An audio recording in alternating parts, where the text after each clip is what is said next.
Ya, kembali lagi dengan saya Yeremia Sadam Matekena. Pada pertemuan kali ini kita akan belajar lagi nih. Tapi sebelum kita lanjut, kayaknya nggak enak kalau hitam putih. Kita warnain dulu. Nah, sekarang kalau begini kita lanjut ke belajarnya. Pada kali ini topik yang saya bahas adalah analisis faktor yang mempengaruhi angka penggandaan uang atau money multiplier di Indonesia.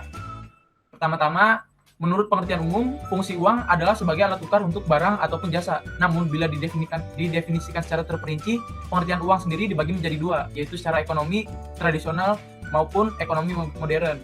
Menurut ekonomi tradisionalnya, uang memiliki pengertian suatu alat tukar atau biasa disebut barter. Sedangkan dalam ekonomi modern, uang memiliki pengertian yang sangat luas, tidak hanya sebagai alat pembayaran untuk jasa atau barang, namun juga untuk pembayaran hutang dan lain sebagainya. Uang juga dinilai sebagai nilai tolak ukur kekayaan seseorang. Adapun jenis-jenis dari uang yaitu berdasarkan bahannya, yaitu uang logam dan kertas. Kalau berdasarkan lembaga penerbitnya, uang kartal dan uang giral, dan berdasarkan kawasannya yaitu uang lokal, regional maupun internasional. Uang juga memiliki fungsi yang signifikan, diantaranya adalah fungsi asli dan fungsi turunan. Kalau fungsi aslinya antara lain uang sebagai alat tukar, uang sebagai satuan alat hitung, uang sebagai alat penyimpanan dalam bentuk nilai ataupun nominal tertentu yang biasa disebut sebagai valuta. Sedangkan fungsi turunan uang ialah uang sebagai alat pembayaran yang sah saat melakukan transaksi jual beli, uang sebagai pemindah kekayaan, dan uang sebagai salah satu alat pergerak ekonomi. Segala hal tersebut yang akan menjadi dasar pada pembahasan kali ini yang akan menganalisis penggandaan uang atau money multiplier dan hal lain terkait. Lalu, angka penggandaan uang merupakan rasio antara perubahan jumlah uang beredar dan perubahan uang primer ataupun uang inti, yang juga disebut monetary base. Money multiplier dipengaruhi sebagai faktor yaitu perilaku masyarakat dalam memegang uang, perilaku pengelolaan dana perbankan, dan perilaku kebijakan otoritas moneter dalam usaha mengendalikan jumlah uang beredar.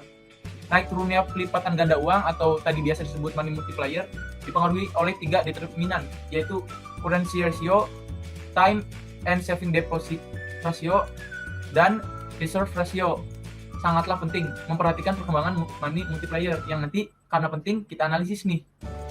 Pada analisis ini, tahap pertama untuk estimasi data adalah uji stasioner data menggunakan uji akar unit.